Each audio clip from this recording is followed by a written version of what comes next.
Yaitu pemaparan materi oleh narasumber kedua kita dengan topik petunjuk praktis rehabilitasi stroke dengan pemaparan materi dan dialog selama 30 menit. Untuk Dr. Sisi beserta tim saya persilakan.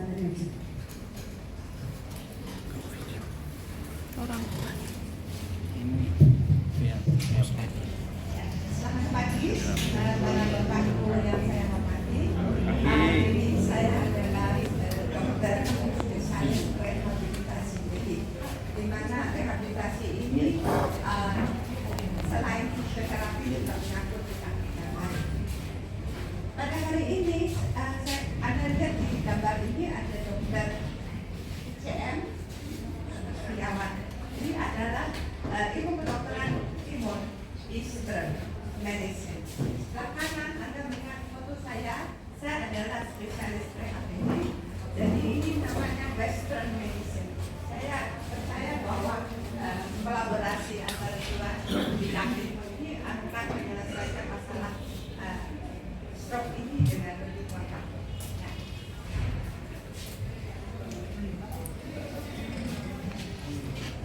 Jadi secara soal Western Medicine, memang saya di sekolah di luar negeri, di Jerman, di Amerika, dan yang jelas adalah saya juga mengikuti sekolah akupunktur di Surabaya. Jadi saya juga pernah melakukan akupunktur. Next. Jadi kalau kita melihat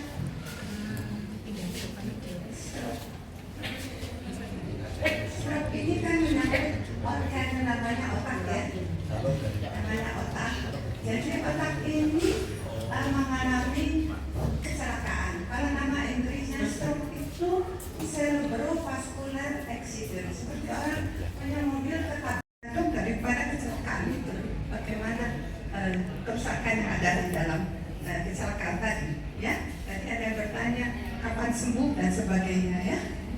Kemudian kita lihat bahwa stroke ini gangguan otaknya ini baik vokal global mendadak, ya, mendadak berlangsung selama lebih dari 24 jam. Kalau dikurang 24 jam beda, ya.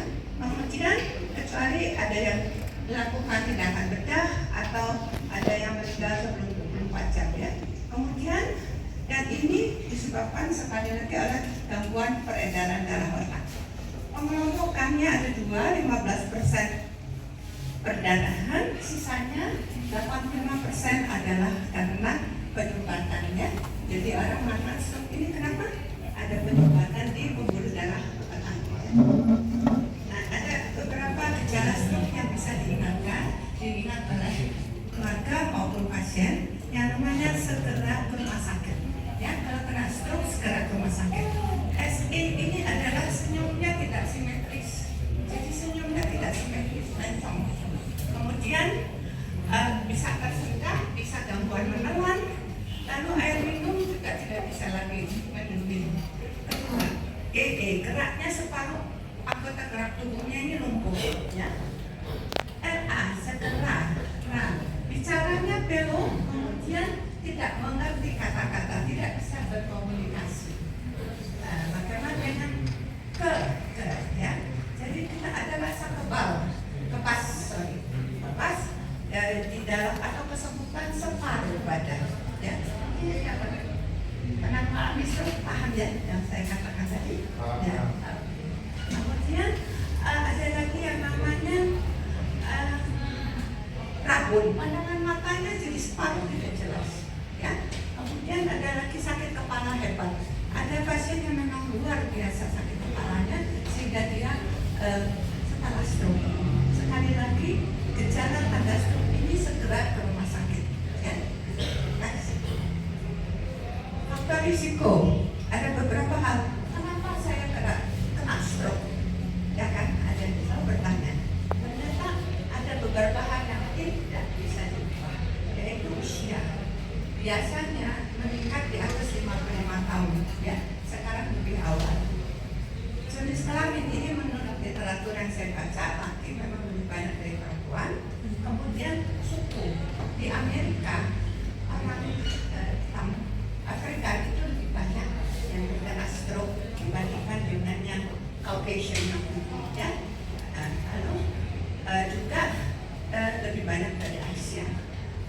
Jadi kalau dalam keluarga ada yang pernah stroke, ada kemungkinan terkena stroke juga, bisa aja. Ya. Next. Resiko yang saya kira yang bisa yang dapat diubah. Ya, jadi penting untuk keluarga juga yang menderita stroke. Satu, hipertensi.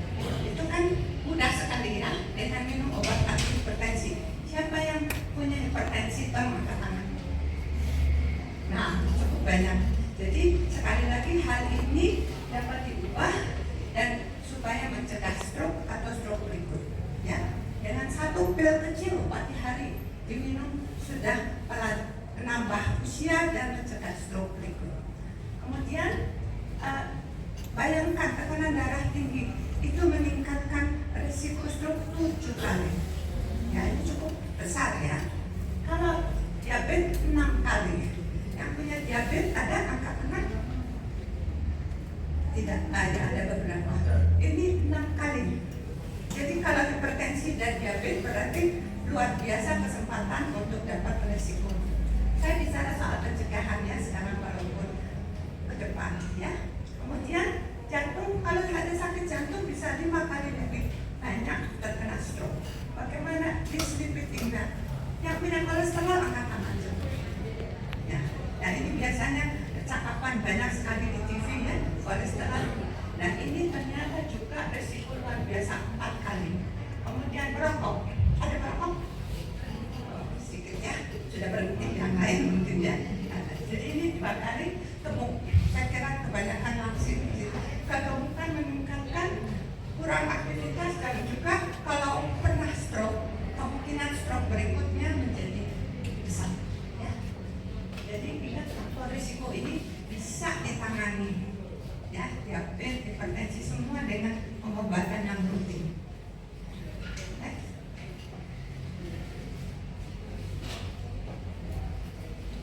Nah sekarang kan kita bertanya, ini dari Kementerian Kesehatan ya, apakah stroke bisa dicegah?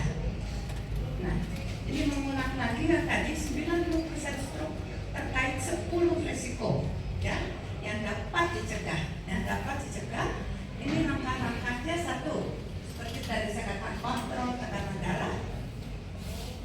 2, olahraga ringan 5 kali seminggu 30 menit. 3, makanan seimbang. 4, kontrol kolesterol. 5, pertahankan berat badan yang seimbang. Ya, kalau sudah overweight, risiko bertambah. Berhenti merokok dan asal merokok. Jadi kalau ada anggota keluarga merokok, itu yang pasangannya, keluarganya juga ikut terkena dengan risiko. Ya. Kemudian tidak konsumsi alkohol, periksa obatin kalau ada penyakit jantung. Tadi ada yang bertanya ya, berarti itu ada risikonya. Ini bisa dicegah dengan pengobatan obat jantung yang rutin. Kemudian kurangi risiko diabetes.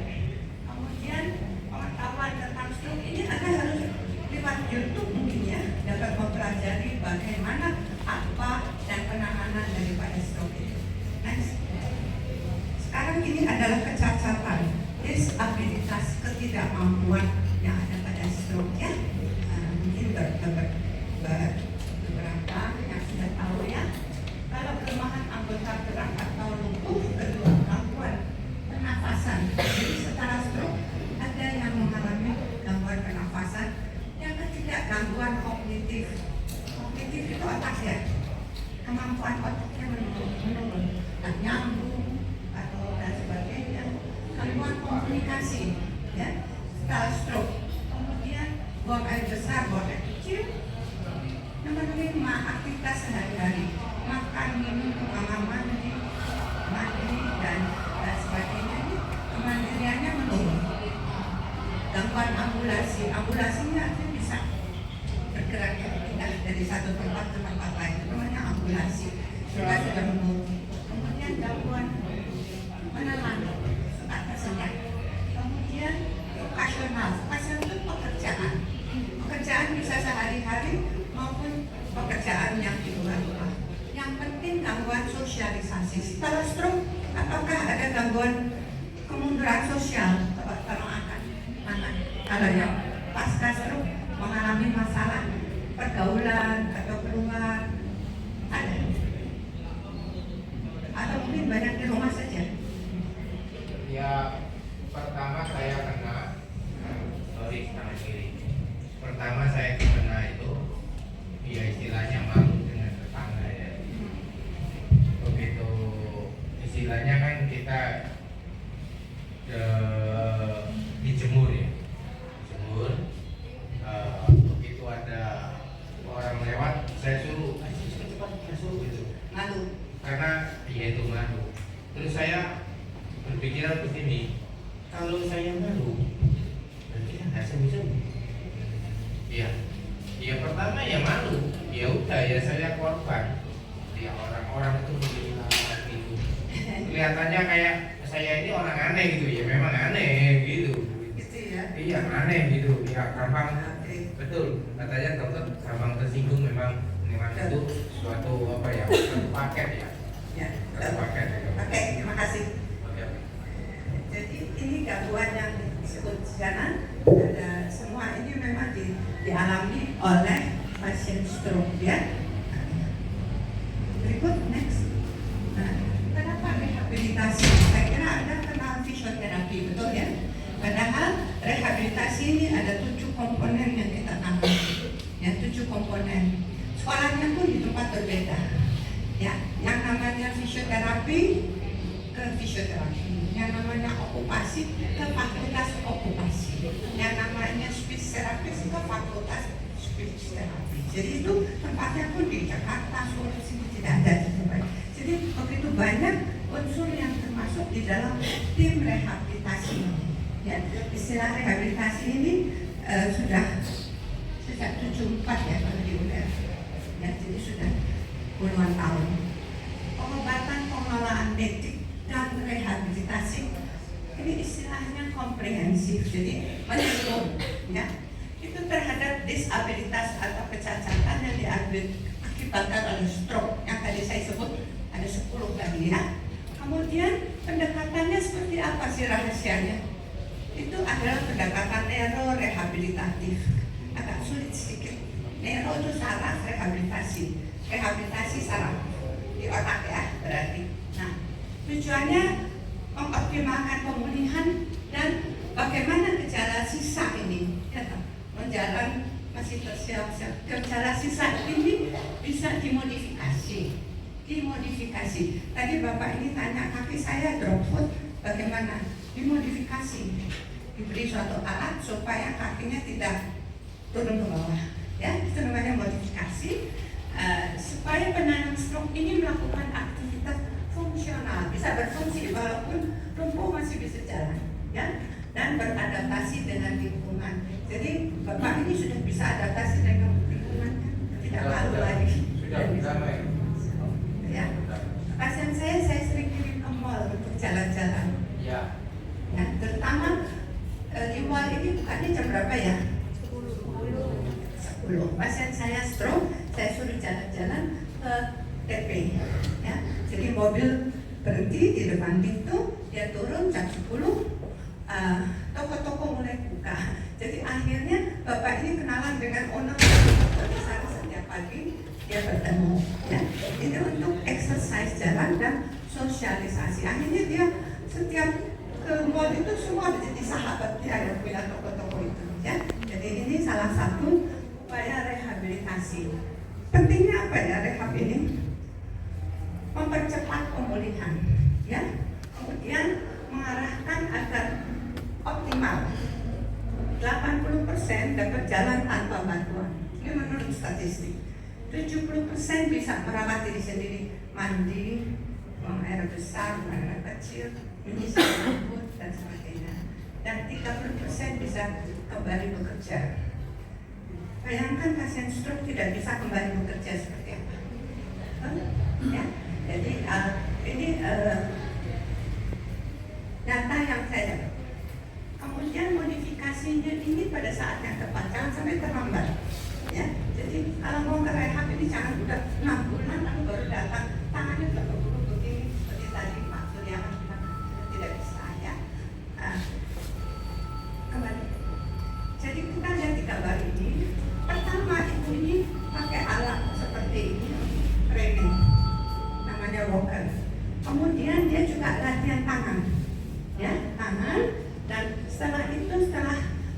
dia bisa mengangkat alat untuk latihan olahraga. Next. Tujuannya apa ya? Kan ada dari gambar-gambar ini kita lihat, baik bicara, motorik maupun kognitif, itu otak ya. Ya, jadi otak ini perlu kadang-kadang bicara tidak nyambung, ya. Kemudian yang kedua, readaptasi sosial. Itu yang menurut saya sangat penting. Jangan pasien stroke itu disimpan di rumah ya. Saya suruh ke mall, saya suruh kemana-mana, atau bapak berjemur. Lalu sosial ini penting karena juga berhubungan dengan mental. Ya, memang pasien stroke kadang-kadang, ya maaf ya, nggak nyambung ya secara mental. Tapi kalau dia sering berinteraksi, lama-lama ada kemajuan. Ya, ini Anda harus paham dulu ya, termasuk keluarga. Karena orang yang menderita stroke, satu orang seluruh keluarga ikut terkena. Ya, dan karena itu keluarga pun harus diedukasi, harus paham. Jadi pasien ini ada masalah dengan otak, di mana ada gangguan kognisi yang bisa kita tangani bersama. Ya. Lalu yang di bawah ini Anda lihat bapak ini bikin kopi atau memanaskan makanan. Pasien stroke harus bisa mandiri, ya, tidak perlu diladeni terus seperti di restoran. Ya. Next. Saya senang dengan gambar-gambar. Setelah rehabilitasi ini berjalan, pasien ini setelah latihan bisa berjalan sendiri, satu. Kedua, bisa mandiri. Yang sangat penting mandiri dan mandiri, jangan tergantung. Yang ketiga adalah kalau bisa kembali kerja. Ini adalah mimpi seorang pasien stroke yang kita dengan rehabilitasi upayakan terjadi. Next. Timnya seperti yang katakan banyak sekali, bukan fisioterapi saja. Dokter rehab seperti saya, fisioterapis, okupasi sekolahnya di Solo, Jakarta. Terapis bicara juga di Jakarta sekolahnya. Psikoterapis dengan sendiri kalau ada gangguan psikologis ya, depresi dan sebagainya. Lalu perawat juga perlu bagi yang mempunyai masalah misalnya kateterisasi, dan yang paling penting adalah keluarga. Jadi keluarga ini harus juga belajar bagaimana mengerti dan mengatasi dan membantu pasien. Jadi namanya caretaker. Ya. Next.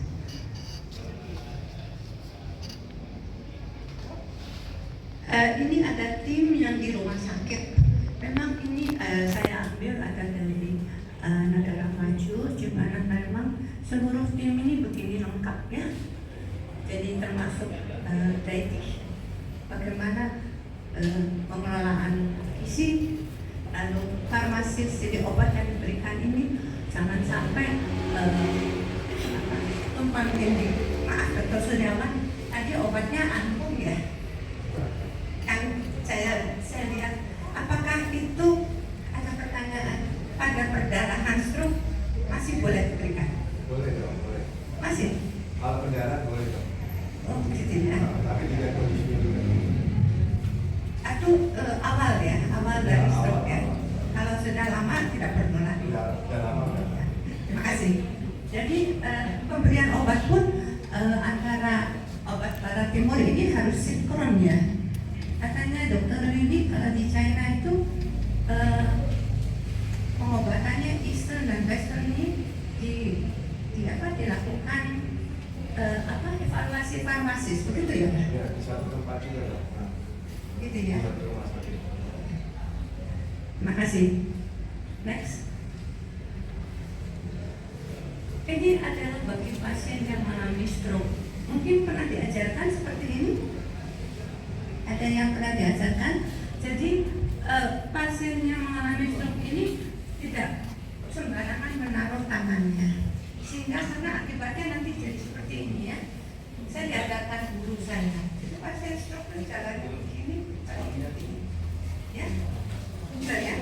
Nah, itu pola spastik ini kita harus tangani dengan pengelolaan pada waktu baru terjadi stroke dengan positioning yang benar, anti stroke, anti spastik, sehingga tidak terjadi hal ini.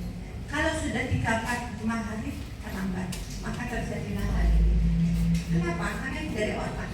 Yang yang mengatur spasisitas di otak itu. Kalau kita paksa tidak bisa. Jadi kita harus berlatihnya itu memang agak lama dan sulit. Paling mudah pasca stroke ini langsung positioning seperti ini. Next. Bagaimana dengan duduk di atas kursi roda, duduk di tempat tidur dan sebagainya. Next. Physiotherapy rehabilitation ini luar biasa, luas, ya. Mulai dari yang sebelah kiri duduk berdiri jalan, lalu ada nanti terapi dengan elektroterapi di sini ataupun dengan robotik ini diangkat anak-anaknya. Banyak di Jakarta sudah ada. Kalau yang sebelah kanan ini adalah terapi yang dilakukan di poli rehab. Ya, jadi kira-kira mungkin sudah banyak yang pernah fisioterapi. Tetapi biasanya terapi 5 kali, 10 kali goodbye. Dan ini terapi rehabilitasi ini berlangsung seumur hidup. Dan ini bisa dilakukan sendiri di rumah. Ya, jadi ini suatu pengetahuan yang tidak diketahui oleh pasien. Jadi misalnya Bapak ini berjemur tiap hari atau berjalan kaki tiap hari, ini berlangsung sampai kapan? Ya, ini yang saya ingin tekankan. Next, yang namanya terapis okupasi, pekerjaannya dengan aktivitas sehari-hari, bisa masak sendiri makanan, bisa makan sendiri, bisa ke kamar mandi, bisa seperti Bapak ini membuat kopi, memanaskan makanan. Ini harus mandiri, bukan restoran. Ya. Kemudian kita lihat lagi alat yang ini sebelah kanan. Ini adalah terapi kognitif. Di rumah sakit sudah ada supaya otak ini belajar untuk mengembalikan kemampuan pengertiannya yang salah. Bisa ini jadi computerized, ya. Yang lain saya kira untuk latihan menulis, membaca juga bisa, ya. Kadang-kadang nggak bisa nulis lagi kan, nggak bisa tanda tangan cek, ya. Makanya bisa belajar, ya. Next, terapi bicara,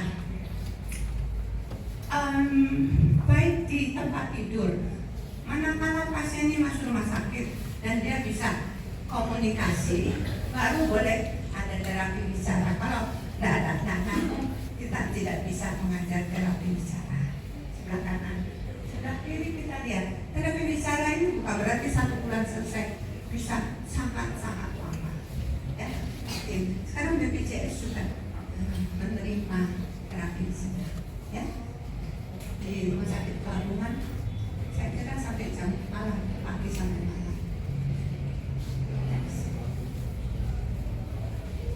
Pasien habis stroke, ini keluarga ada di sini ya, keluarga pasien ada.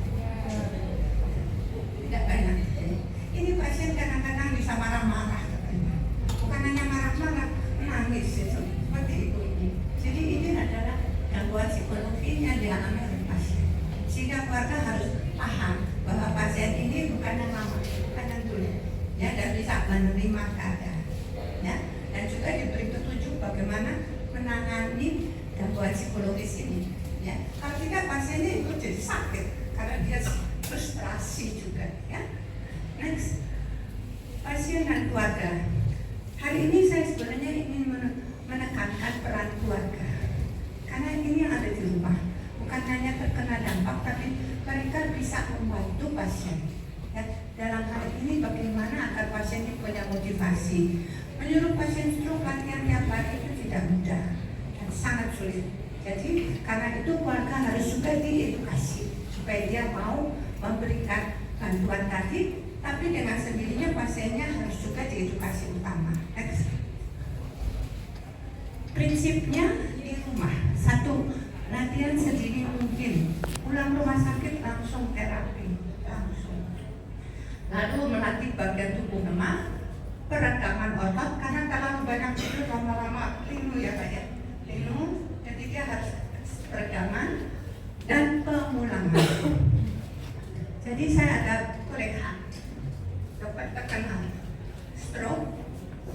Tapi setelah dia stroke baru dia olahraga. Olahraganya berenang tiap hari. Tapi dia sudah stroke berat. Ya, jadi sebaiknya setelah stroke ini jangan lupa bagi yang bisa berenang masuk ke kolam renang, itu suatu yang paling ringan dan menyenangkan. Ya. Tadi ada lagi. Ini adalah terapi okupasi. Jadi pasien ini ada yang tangannya tidak bisa angkat di sini, pasien stroke. Nah, oke.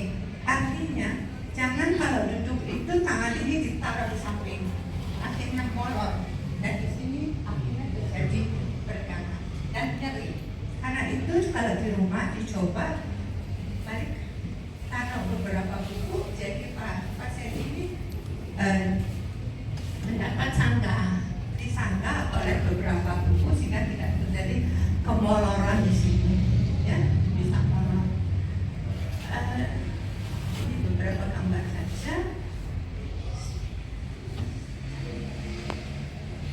Caranya latihan, stretching, kemudian tahan juga, standing.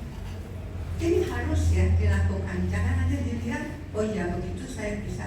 Bukan, ini harus dilakukan. Ya. Kemudian seperti ini tidak bisa dipelankan ya. Jalan sendiri, maaf ya tahu ini yang buat. Jadi dengan botol air, membuka botol air itu salah satu latihan yang sederhana ya. Kemudian atau di wastafel. Nah sekarang lihat bagaimana membuka lembaran majalah, bermain dengan bola, atau naik tangga itu wajib ya. Kalau di Eropa itu kan biasanya rumahnya apartemen harus ada tangga. Jadi mereka wajib untuk bisa naik turun tangga. Nah ini latihan contoh yang dilakukan dan akan menyenangkan ya. Jadi pasiennya juga pakai peralatan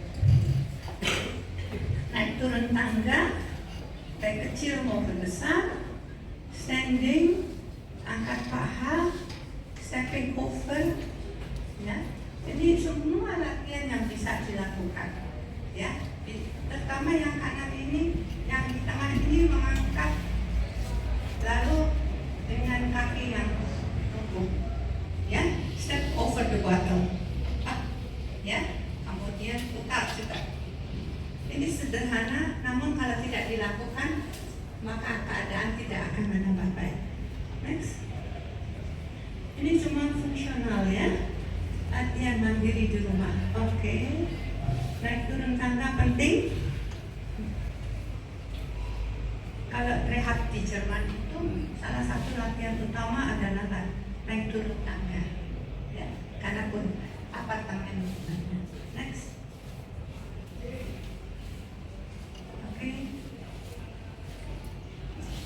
Ini adalah bagaimana mengambil barang dari lantai ke atas. Bapak sudah bisa. Kalau ada botol di bawah mengambil, sudah bisa. Kadang-kadang bisa. Kadang-kadang bisa. Kalau itu latihan. Bagaimana Bapak bisa? Bisa. Bisa. Yang bisa tadi angkat tangan siapa? Kalau saya duduk di bawah, kenapa nggak bisa berdiri? Banyak, ya banyak kelemahan di dalam otot koordinasinya, ya. Jadi ini latihan koordinasi. Kalau Bapak Ibu mau bisa latihan seperti ini, ya. Anda lihat dia mengambil barang pelan-pelan, ya. Koordinasinya tergantung. Next. Ya, bermain bola dengan kaki yang lumpuh, ya. Oke. Bagaimana dari duduk, skating up from the floor, kalau dari duduk di lantai bagaimana supaya bisa bangun. Teknik-tekniknya ini untuk di rumah ya latihannya ya. Nah, lagi next. Next.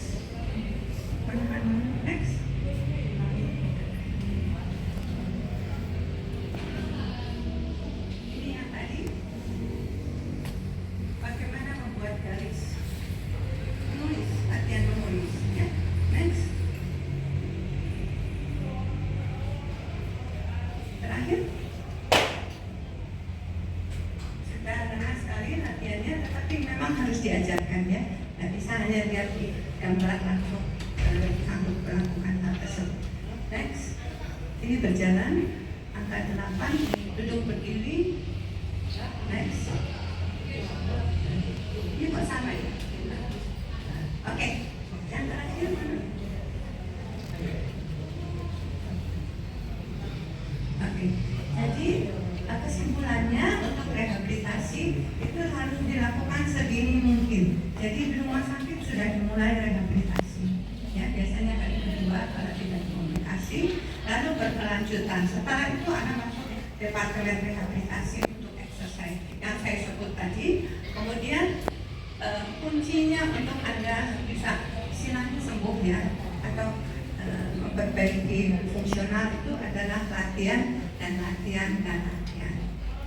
Ada kerja di rumah maupun dalam pasien stroke ini jangan disimpan di rumah, tapi diajak keluar. Tidak usah malu kalau ke mall bawa keluarga yang ada stroke ya. Tapi kalau datang jam 10 pagi saja kok masih sepi. Barangkali dari saya ini saya melengkapi dokter Pak Suniawan untuk Eastern and Western Medicine. Ini kalau kolaborasi saya kira ini akan menghasilkan yang terbaik. Terima kasih.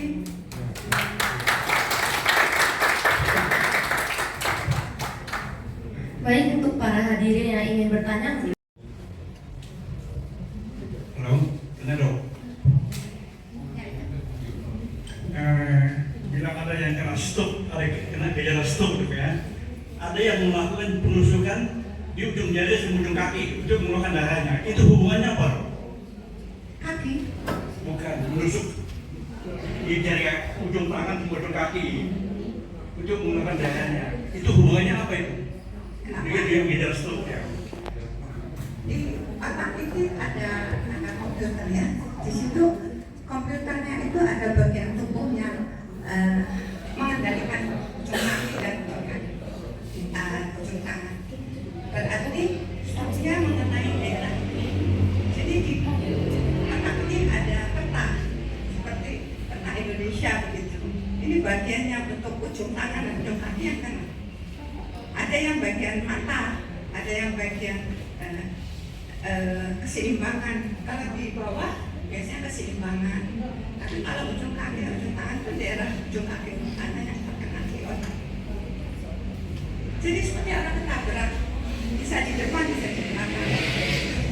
Namanya kan Inggrisnya cerebrovascular accident, kecelakaan. Nabraknya di depannya dan rusaknya di depan. Itu ya Pak.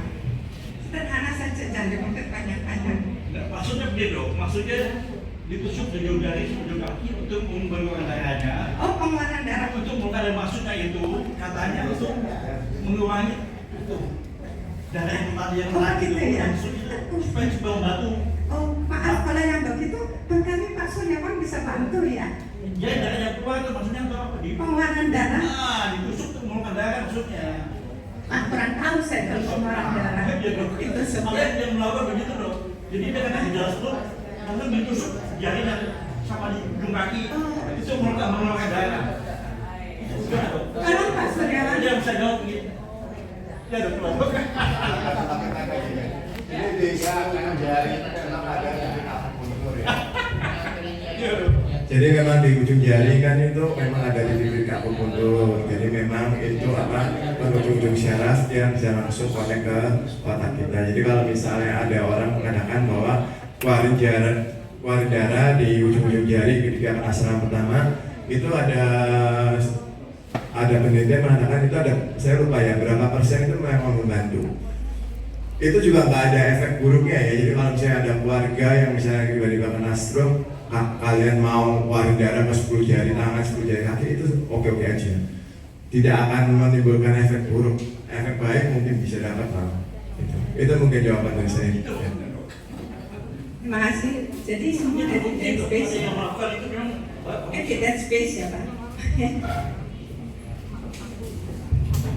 baik, mungkin ada pertanyaan lagi.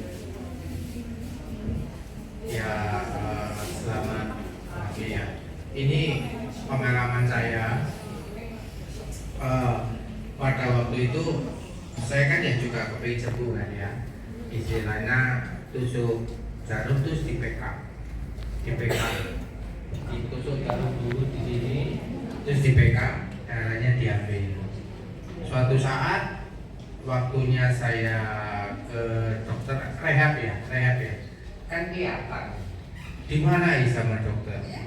Nah, apakah pengobatan dokter dan pengobatan alternatif itu bisa bersamaan? Karena di rumah sakit yang saya ikuti terapis ini, tapi sekarang saya enggak, di rumah sakit Royal itu saya dimarahi dengan dokter terapisnya. Oh, enggak boleh nih, kalau stroke enggak boleh seperti ini. Nah, saya jadi bingung. Yang di sisi satu ngomong coba, yang dokternya ngomong nggak boleh. Kalau dokter ya dokter itu. Terima kasih. Jadi kebetulan saya juga pernah sekolah akupunktur di Jalan Indrapura dari pemerintah, dan 10 tahun melakukan akupunktur di rumah sakit pelabuhan, terutama untuk penurunan berat badan. Ya. Jadi sebenarnya seperti saya katakan pada awal, hari ini dari Pak Suryawan DCM pengobatan tradisional akupunktur komprehensif dengan rehabilitasi, kami bekerja sama. Jadi tidak ada mengatakan tidak boleh ataupun bagaimana, karena saya mempelajari keduanya, sehingga integratif medicine namanya ya, integrasi antara Eastern dengan Western medicine itu benar adanya, tapi dengan sendirinya tidak semua orang bisa campur. Gitu. Kalau saya dengan Pak Suryawan mungkin cocok ya. Saya tidak tahu, dokter mungkin yang Anda pernah temui itu mungkin belum pernah tahu Eastern medicine. Ya. Terima kasih.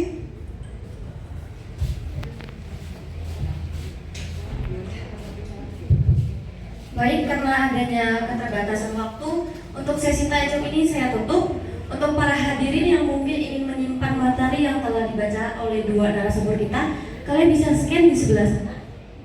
Dan saya tempelkan di dekat pintu masuk untuk kalian download materinya.